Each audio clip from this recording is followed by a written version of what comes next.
Thank you so very, very much for doing that. I greatly appreciate it. I actually received it because I was at the school this morning, so thank you for your purchase.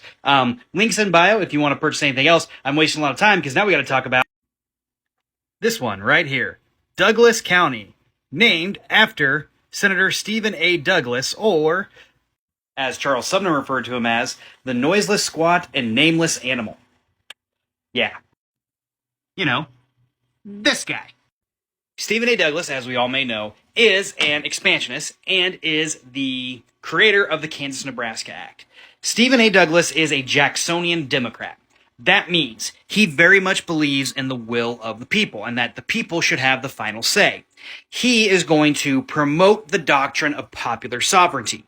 In this case, popular sovereignty is going to be a state gets to decide whether or not they allow slavery. And the two states that he is fighting over and that he wants to decide whether or not they're going to allow slavery are Kansas and Nebraska, thus the Kansas-Nebraska Act of 1854. He pushes very hard for that to happen. He supports the Intercontinental Railroad, and he wants every territory to be made a state.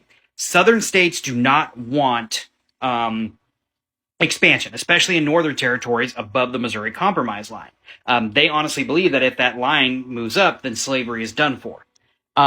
Douglas believes that the Missouri Compromise was already wiped out by the Compromise of 1850, so it's no longer valid, so the Kansas-Nebraska Act is perfect.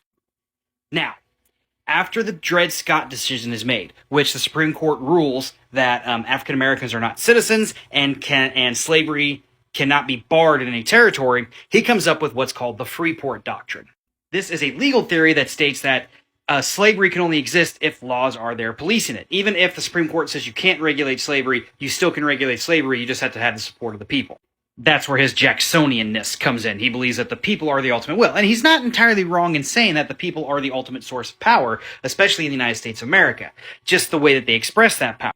When Abraham Lincoln runs against Douglas for the Illinois Senate seat in 1858, during their series of debates, the Lincoln-Douglas debates, which there are 7 of them, Lincoln makes the argument that popular sovereignty as it is laid out by Douglas only means that white people get to choose who's going on. And that's not fair because African Americans are the one being affected by it.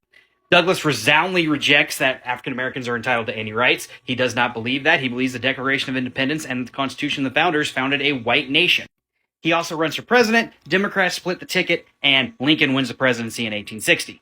Douglas goes on to very much push for the United States to stay together. He supports the Union, goes on a tour trying to get support from the Union, and we're going to have to do a part 2.